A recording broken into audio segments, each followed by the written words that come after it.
Hello guys, मैं हूं विजेंद्र सिमोनिया। आज मूवी धुरंधर की एक्सप्लेनेशन करने वाला हूं। उससे पहले मूवी के बारे में कुछ बातें। कहानी 1999 के IC 844 अपहरण और डूहर संसद हमले के पृष्ठभूमि पर आधारित है, जहां IB chief Ajay Sanyal operation धुरंधर शुरू करते हैं। एक 3 वर्षीय पंजाबी कैदी को पाकिस्तान के कराची ल्यारी गैंग वर्ल्ड में गहराई से घुसपैठ करने वाले जासूस में तब्दील किया जाता है, जो माफिया सरगनाओं, ISI एजेंट्स और अंडरवर्ल्ड प्रतिद्वंदियों से जूझता है। फिल्म वास्तविक गुप्त अभियानों और ल्यारी गैंग युद्धों से प्रेरित है, लेकिन काल्पनिक है। निर्देशक लेखक आदित्य धार, जिन्होंने उरी भी बनाई। मुख्य कलाकार Ranveer Singh, Hamza Ali Mazari, Akshay Khanna, Rehman Dakait, Sanjay Dutt, SP Chaudhary, Aslam R Madhavan, IB chief Ajay Sanyal, Arjun Rampal, major Iqbal. Movie की शुरुआत में हमको दिखाया जाता है कांधार हाईजैक का टाइमलाइन। हम शुरुआत में अजय सान्याल को देखते हैं और इसी के साथ ये बातचीत होते हुए भी हमको उन 3 दहशतगर्दों को छोड़ना पड़ेगा, नहीं तो यह हाईजैक नहीं रुकेगा। हमारे इतने लोग मारे जाएंगे, हमारे देश के लोगों के लिए भी और इंटरनेशनली भी हमारे देश की धज्जियां उड़ जाएंगे। तो आखिर में उनको यह बात मानना पड़ता है, पर मिनिस्ट्री को अजय बताता है कि आपको यह चीज रोकना चाहिए, क्योंकि यह आज कांधार तक घुस गए हैं, फिर कश्मीर और उसके बाद दिल्ली दूर नहीं है इनके लिए। हमको घुस के इनको मारना पड़ेगा।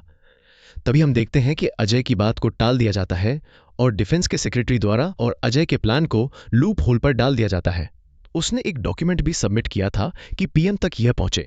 फिर हमको दिखाया जाता है 3 दिसंबर दूसर का टाइम, जहां पर संसद पर हमला हुआ था।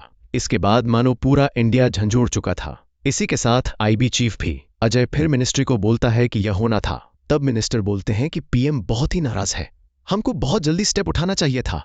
तुमने जो 3 प्लान बताए उसमें से PM को एक चीज पसंद आया, जो है ऑपरेशन धुरंधर। हम अगर ये करते हैं तो सक्सेस हमको मिल सकता है। तब हम देखते हैं कि अजीत मुस्कुराता है और बोलता है ऑपरेशन धुरंधर ये जरूर होगा। फिर हमको दिखाया जाता है हमारा one and only hero Ranveer Singh को, जो इधर हमजा अली का रोल निभा रहे हैं। हम देखते हैं कि अफगानिस्तान बॉर्डर से पाकिस्तान जाता है, फिर उधर से कराची फिर जाता है लहरी टाउन पे, जो कि खुद में ही एक मिनी पाकिस्तान होता है। वो लहरी की गली में चलते चलते एक ढाबे पे पहुंचता है, जहां पर कोड नेम से वह कुछ सामान बेच रहे थे। वो कोड नेम दोहराता है, पर वो उसको कोई काम में नहीं रखता। रात में उनके दुकान के सामने ही वो पड़ा रहता है। तभी हम देखते हैं कुछ लोग उसके ऊपर हमला करते हैं और उसके सामान छीनने की कोशिश करते हैं। पर वह जब रोकने की कोशिश करता है, वह बुरा आदमी जो कि दुकान का मालिक था उसके सामने आ जाता है। तभी मानो हमजा पिटने लगता है। पिटने के बाद उसकी हालत बहुत ही खराब हो चुका था। तभी पुलिस आ जाता है और वह लोग सारे भाग जाते हैं। फिर हम देखते हैं कि अगले दिन वो बुरा आदमी उसके पास जाता है और उसे खाना देता है और उसके पास काम में रख लेता है। वह भी समझ चुका था कि हमाजा उनका लोग है, मतलब यह आदमी भी इंडिया के लिए काम करता है एज अ स्पाई। फिर हम देखते हैं ऐसे 1 साल बीत जाता है और इस इलाके के बारे में हमाजा को सारे चीज पता होना शुरू हो जाता है, जहां पर उसे पता चलता है कि बलोच और पठान लोगों की इधर पूरा कंट्रोल है, जिसमें से रहमान डकात का सबसे बड़ा इलाका है। और छोटे छोटे एरिया में बलोच अपने गैंग बना के रखे हैं और पठान भी। रहमान डकात के गैंग में हमजा को घुसना था, पर रहमान डकात के बारे में यह सुना जाता है कि उसने अपनी अम्मी को ही मार डाला। जब इसे उसके दूसरे बाप के बारे में पता चला, यह बंदा पूरा साइको है और वह और कोई नहीं, पप्पू बलोच है, जिसके आधा शरीर भी लफवा मार चुका है। वह भी अपना गैंग बना के रखे हैं। रात में और एक लड़का चाचा के दुकान पे आता है, जो कि खुद भी पप्पू बलोच के गैंग में अभी काम करता है। उन लोगों का कल प्लान है कि रहमान डकैत के बड़े लड़के को यह लोग मार डालेंगे, और यही अगर तू उसको बचा लेता है तो तू हाईलाइट हो जाएगा। रहमान भाई, तुझे अपने गैंग में रख लेंगे, सबसे इजी एंट्री है वह, और उधर गोलियां बहुत चलेंगे, तू भी घायल हो सकता है। फिर हम देखते हैं कि हमजा राजी हो जाते हैं। शादी के माहौल में रहमान का बेटा भी आया था और उसका छोटा भाई भी, और तब हमजा उधर जूस वगैरह सप्लाई दे रहा था। तभी हम देखते हैं मौका मिलते ही बाबू बलोच के लोग उनके ऊपर हमला कर देते हैं, और जिस गोलीबारी में हम देखते हैं कि रहमान डकात का बड़ा लड़का मारा जाता है, पर हमजा छोटे वाले को बचा लेता है और उसके सामने ये प्रिटेंड करता है कि उसके भाई को वो बहुत बचाना चाहता है और उन लोगों के लिए बहुत ज्यादा कंसर्न है। वही होता है, हॉस्पिटल में ले जाया जाता है। फिर रहमान डकात की एंट्री होता है, जो कि बोलता है कि क्या हुआ, उसके छोटे बेटे से पूछता है। तब छोटा बेटा ऑब्वियसली उसका सिफारिश करता है कि अब्बू, इसी ने हम लोगों की जान बचाई है, कर भाई, तो मारा गया। फिर रहमान अपने बेटे के पास जाता है, जो कि इस दुनिया से चला गया था। फिर अपने भाई उजैर को बोलता है, इस लड़के को उन रुपीस पर हम देखते हैं कि वो पैसा नहीं लेता। हमजा बोलता है कि भाई, आप हमारे लिए हीरो हो, आपने हमको पहचान दिया है, बलोचों को पहचान दिया है आपने। पूरे पाकिस्तान में और पूरे दुनिया में मैंने बस मेरा कर्तव्य अदा किया है और मैं आपसे माफी चाहूंगा, मैं कुछ कर नहीं सका। पूरा डिटेल्स देते हैं कि 3 लोग थे गन लेके और ये बाबू बलोच के आदमी थे। फिर हम देखते हैं कि जमील भाई को जो कि मिनिस्टर होते हैं जो कि बोलते हैं अभी इलेक्शन का टाइम है, इसके बाद हम उस बाबू गैंग को पूरा खत्म कर देंगे। तू चिंता मत कर रहमान, पीएमसी अगर पावर में आया ना, हम लोग लहरी तो जीत ही चुके हैं, इसके साथ कराची भी जीतेंगे। इसके बाद पूरा मुल्क फिर कहाँ भागता फिरेगा, बीप बीप हमसे, तू चिंता मत कर। और उसके भाई उज़ैर को भी समझाता है कि रहमान के ऊपर नजर रख, उसको शांत रख भाई, यह पॉलिटिशियन है, इसको अपनी कुर्सी से मतलब है। दूसरी जगह हमाजा को देखते हैं जो कि रहमान डकैत की गैंग में शामिल हो चुका था। उसको पूरा काम समझाया जाता है, कैसे नकली बंदूकें बनते हैं, इसके साथ जो भी लीगल एक्टिविटीज है कैसे करते हैं वो लोग, दूसरे देशों के साथ भी सब कुछ बताया जाता है। इलेक्शन की वजह से रहमान ने बदला ले लिया, पर उसके अंदर मानो आग धक रहा था। उसके भाई ने उसको शांत करके रखा था, पर टीवी में मीडिया में हमेशा ये बोला जाता है कि रहमान डकैत शायद डर चुका है, अपने बेटे का बदला नहीं लिया, इलेक्शन की वजह से उसको लेना चाहिए, उसी से उसका पहचान है। फिर रहमान जाके सबसे पूछता है कि तुम लोगों को क्या लगता है, मुझे बदला लेना चाहिए या नहीं। सारे लोग मना करते, इलेक्शन तक रुकने के लिए बोलते हैं, पर हमाजा उसे भड़काता है और यह बोलता है अगर आपने आपकी बेटी की ही बदला ले लिया तो अब हम आवामों के लिए क्या करेंगे, आपका पहचान इसी से ही है। अब गलत कभी बर्दाश्त नहीं करते रहमान भाई। उसका बात सुन के और खुद भी अंदर ही अंदर ट्रिगर होके उसने वह कदम उठा लिया जो कि इलेक्शन के टाइम नहीं करना था। उसने पप्पू के गैंग को पूरा खत्म कर दिया। पप्पू मरते टाइम बोल रहा था मैं तेरा बाप हूं, और वह उसको कसाईनामा मौत दे देता है। और पप्पू का बेटा बाबू अभी भी जिंदा था, उसने अपने बाप का बदला जरूर लेना था रहमान से। इसी के साथ रहमान ने पूरा लहरी में अपना कब्जा बैठा लिया था और धीरे धीरे हमजा इनकी करीब होने लगा था। फिर इलेक्शन का टाइम होता है और हम देखते हैं कि मिनिस्टर जीत जाता है और वही प्लेटफॉर्म पे मिनिस्टर मजील से जाके मिलते हैं रहमान, और मिलने के बाद वो जब हाथ उठाता है सारे आवाम चीखने लगते हैं रहमान बलोच के नाम से। मिनिस्टर मजील को भी पता था कि अगर रहमान इलेक्शन में और पॉलिटिक्स में आ गया तो उसका पत्ता तो कट जाता है, पर वह हमेशा उसको यूज करना चाहता है एज ए हथियार। अपना हर गंदा काम वह उसी से कराता है और रहमान को अपने बेटे जैसा प्रिटेंड करवाता है। पर तभी हम देखते हैं उधर हमाजा की मुलाकात होती है। मूवी के हीरोइन से हमेशा को देखते हैं जिसको अपनी अम्मी के साथ बहसबाजी में हमाजा सुन रहा होता है। असलियत में वो डॉक्टर बनना चाहती है पर उसकी मदर नहीं चाहती। उसी के साथ उसका पॉलिटिशियन फादर मतलब ये मजील की ही बेटी होती है। उस दिन इलेक्शन रैली में बधाई देने के लिए और भी पावरफुल लोग आए थे जो कि रहमान को बधाई दे रहे थे और ये बोलते हैं रहमान आपसे मिलना चाहते हैं, आईएसआई चीफ, और आपको एक बड़ा काम सौंपना चाहते हैं। आप चाहो तो बहुत हमारे काम सोचना चाहते हैं, आप चाहो तो बहुत कुछ कर सकते हो। लहरी क्यों, आपकी पकड़ पूरे पाकिस्तान में हो सकता है। फिर रात में हम देखते हैं कि सारे लोग बहुत ही खुश होते हैं। हमजा उनके करीब होता है और हम उस रूम में देखते हैं कि रहमान दारू पी रहा होता है। उसी के साथ उसका भाई उज़ैर भी होता है और रहमान बोलता है कि हमको अगर तरक्की करना है तो क्या करना चाहिए उज़ैर। उज़ैर बोलता है भाई हम जो काम करते हैं ना उससे तो बहुत तरक्की होगी, पर हमजा बोलता है कि हमको और भी आगे सोचना पड़ेगा, कैसे हमारे पास कैश फ्लो बना रहे, हमेशा कैश रहे, और हमको वॉट कॉलर बनना पड़ेगा, तो वेट कॉलर लोगों से भी मिलना पड़ेगा जो कि हमेशा पीछे रहते हैं, आगे किसी और को खड़े कर देते हैं जो कि सबके नजर में आते हैं। फिर उज़ैर बोलता है कि इन लोगों के पास इतना पैसा आता कैसा है, तुमको पता है ये लोग तो नकली चीजों का धंधा करते हैं जो कि हम करते हैं और यह पूरे पाकिस्तान में करते हैं। इसी के साथ ये लोग नकली नोट का भी धंधा रिसेंटली शुरू किए हैं जो कि इंडिया जाता है। इंडिया के फाटकूट के नोट कराची के पोर्ट होते हुए बहुत सारे रास्ते से जाके वो यूपी बॉर्डर तक पहुंचते हैं। मेनली हमारे पास उनके प्लेट्स हैं जिससे 8 और 5 के नोट प्रिंट्स होते हैं। फिर हम देखते हैं कि रहमान जाके उन लोगों से मिलते हैं जो कि ये नकली नोट प्रिंट करते हैं। हमजा भी उनके साथ जाते हैं और उधर हम देखते हैं आईएसआई चीफ मेजर इकबाल को, उसी के साथ बहुत सारे मोस्ट वांटेड लिस्टेड लोग भी जो कि इंटरनेशनली टोटली बैंड है और वांटेड है। इधर एक डील होने वाला है कि उनको मुंह मांगी पैसे दिए जाएंगे, पर असलियत में एकदम असली वाला गन्स वगैरह बनाना पड़ेगा, कोई भी नकली नहीं जो कि कभी फेल नहीं होते। और यह काम उठाने के लिए रहमान को बुलाया जाता है। इकबाल बोलते हैं अगर तुम यह काम कर देते हो तो मैं ऊपर बात करूंगा, तुमको कैसे इलेक्शन में जिताना है वह पूरा काम मैं कर दूंगा। उसी के साथ यह जो गन्स होंगे यह काम में आएंगे इंडिया के एक दिवाली के लिए जो कि 3 अक्टूबर का डेट रखा गया है। और यह सब कुछ हमजा सुन रहा था। बोलता है मैं अपने लोगों से क्यों गद्दारी करूं, क्योंकि ये जो गन असला बारूद है सिर्फ इंडिया तक नहीं, आप इधर मतलब पाकिस्तान में भी यूज करेंगे, क्योंकि आप लोग किसी के भी सगे नहीं होते। और इकबाल बोलता है कि मोटा पैसा है, आवाम ने तुमको क्या दिया है, तुम्हारा बच्चा भी तुमसे छीन लिया है तो तुम्हें भी इधर नंगा होना पड़ेगा। रहमान बोलता है अगर मुझसे कोई गद्दारी की रहमान डकात है, नाम मेरा मेरी दी गई मौत बहुत ही कसाई नुमा होता है। और यह बोलते ही उधर से वह निकल जाता है। जब उधर से वह निकलता है तभी हम देखते हैं जो भी वह पॉलिटिशियन लोग थे जो कि रहमान को शाबाशी दिए थे, उस मंच पे वह सीधा मजील को कॉल करते हैं और यह बता देते हैं अभी रहमान डकात बहुत उड़ रहा है, वह आहिस्ता आहिस्ता मिल चुका है, तुम्हारी कुर्सी गई समझो। तब मजिल उनको बताता है अगर शैतान को मारना है ना तो चिराग जरूर घसना पड़ेगा, मतलब जिन को बाहर आना है। फिर हम देखते हैं एसपी चौधरी को जो कि बहुत ही खतरनाक एक पुलिस इंस्पेक्टर होता है, जो कि भाई अभी किसी दुल्ले के लिए काम करता है, पर उसकी पुलिस की नौकरी तो 7 साल पहले ही चलाया गया था, जो कि यह मजील ने ही कैंसिल करवाया था। वो मिनिस्टर पोस्ट पे था और रहमान रकात को यह ऑलमोस्ट मार ही चुका था, पर उसको बचाया था मौत के चंगुल से ये मिनिस्टर ने। आज उसने फिर से जॉब ऑफर दे दी और यह बोला कि रहमान को खत्म करना है और पूरी लहरी मुझे क्लीन चाहिए। चौधरी बताता है मैं जरूर यह लहरी पूरा क्लीन कर दूंगा और तू भी किसी का सगा नहीं है, पर रहमान को मुझे अपने हाथ से मारना है, इसीलिए मेरा कुछ रूल रहेगा।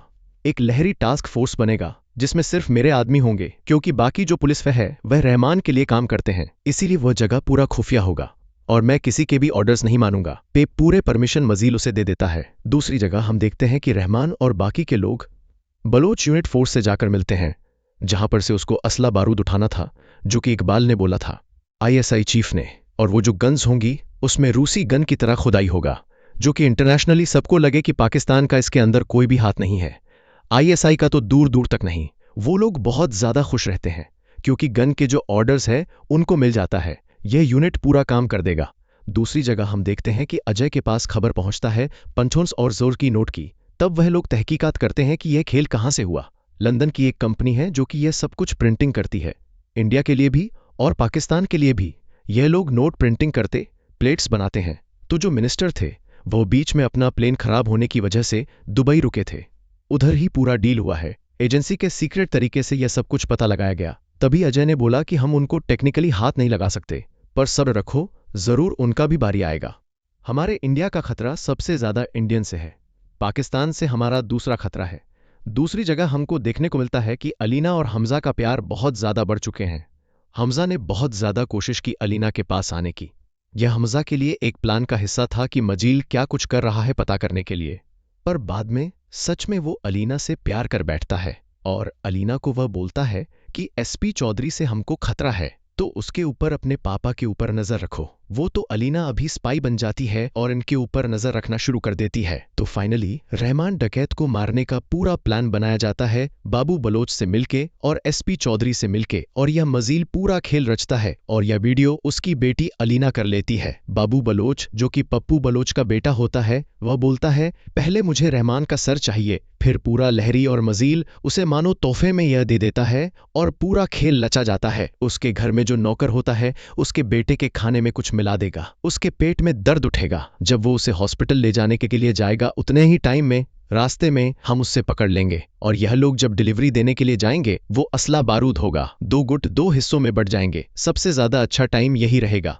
एक जगह हम देखते हैं कि असले बारूद का डिलीवरी होता है इकबाल के पास, जो कि यह मिलने के बाद बहुत ज्यादा खुश थे, पैसा दे देते हैं, और दूसरी जगह रहमान को पकड़ लेते हैं एसपी चौधरी और पूरे गैंग को खत्म कर देता है जो कि उसके बॉडीगार्ड थे। रहमान को ले लिया जाता है कस्टडी में। आज तो रहमान ठुकेगा। यह खबर मिलते ही उज़ैर मजील को कॉल करता है और यह बोलता है कि चौधरी ने मेरे भाई को उठा लिया है, पर मजील बोलता है तू चिंता मत कर, मैं उसको छुड़ाता हूं। पर उसको भी पता था कि चौधरी आज उसको छोड़ेगा भी नहीं, कैसे भी कुछ भी हो जाए। दूसरी जगह हम देखते हैं कि हमाजा के फोन में अलीना का कॉल आता है और वह वीडियो फुटेज भेजता है कि तुमने नजर रखने के लिए बोला था, यह मैंने फुटेज रिकॉर्ड किया है, और उसमें बाबू बलोच, एसपी चौधरी और मजील का पूरा वीडियो रिकॉर्डेड था। यह वीडियो देखते ही हमजा बोलता है कि तुरंत तुम मेरे घर में जाओ, किसी को कुछ भी नहीं बताना, अपना फोन स्विच ऑफ कर दो, दरवाजा लॉक।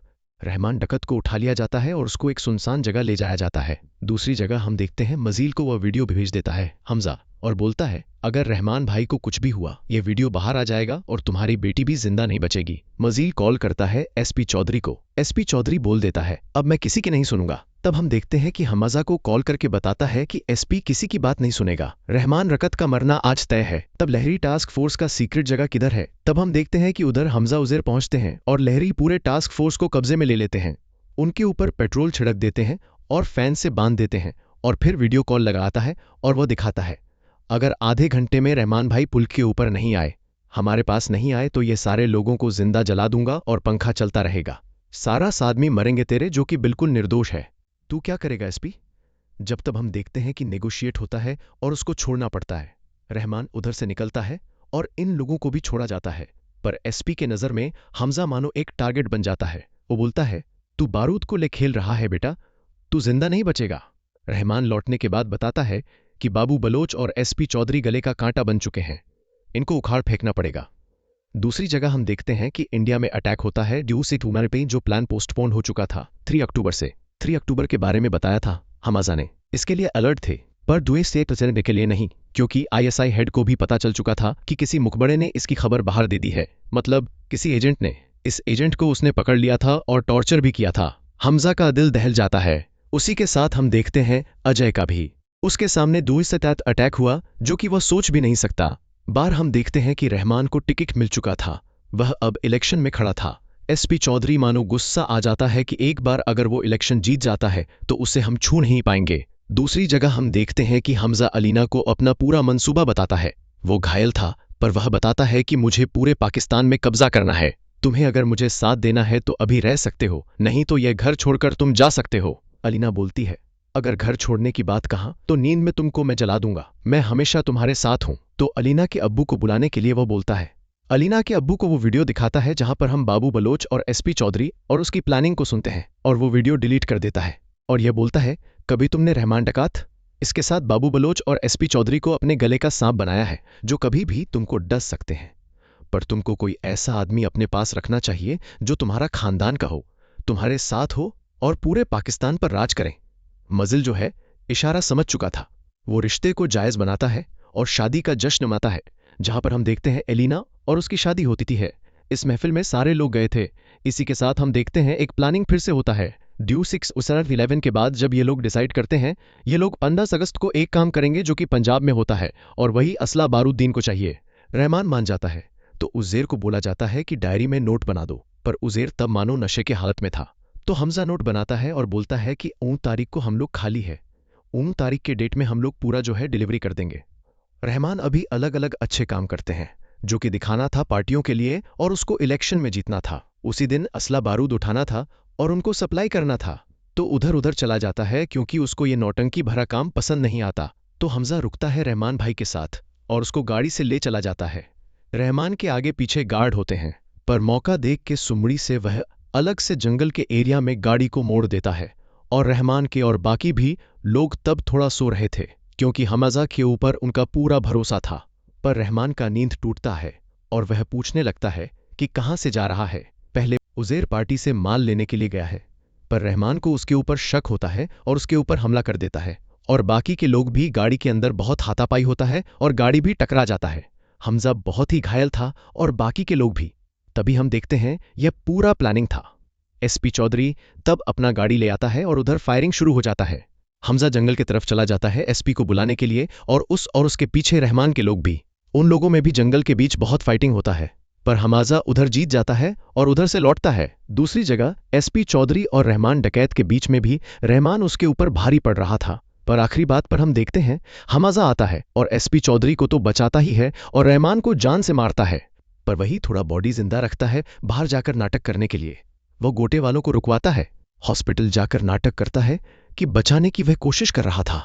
वह फिर से उज़ैर का भरोसा जीतता है और सब कुछ ठीक हो जाता है, और हमजा की वाई होता है क्योंकि रहमान को बचाते हुए वह अपना जान को दांव में दे दिया था। उसी के साथ फिर वह घर लौटता है, और अलीना देख के शौक था क्योंकि उसका पूरे बॉडी में ऐसा कोई जगह नहीं था जहां से खून नहीं निकल रहा था। हमजा घायल था और ज्यादा घातक था। वो अपना डायरी ओपन करता है और एक एक करके नाम काटता जाता है, मतलब रहमान डकात का भी चैप्टर क्लोज हो चुका है। फिर हमको दिखाया जाता है इंडिया में एक अनसेंसर्ड जगह जहां पर हम देखते हैं जसप्रीत सिंह को, जो कि और कोई नहीं हमजा होता है। ऑपरेशन धुरंधर, जो कि दुश्मनों के घर में घुसना और उसके साथ मिलके उनके हर एक चीज को न्यूट्रलाइज करना और हर एक बार अपने देश को बचाना, जिसको अपने जिंदगी में कोई उम्मीद ना हो, जिसको फांसी की सजा होने वाला हो, उन जैसे लोगों को काम में लिया जाता है। उसमें से ही एक है जसप्रीत सिंह, जिसको हमने हमजा के रूप में देखा है धुरंधर मूवी में। अभी इसका पार्ट 2 आने वाला है जहां पर वो पूरा लहरी में राज करेगा, और इसके बाद आईएसआई का क्या होता है और अजय क्या करता है, यह देखने के लिए पार्ट 2 के लिए आपको वेट करना पड़ेगा। आपको कैसा लगा धुरंधर मूवी का एक्सप्लेनेशन कमेंट सेक्शन में बताइए, और इसके बाद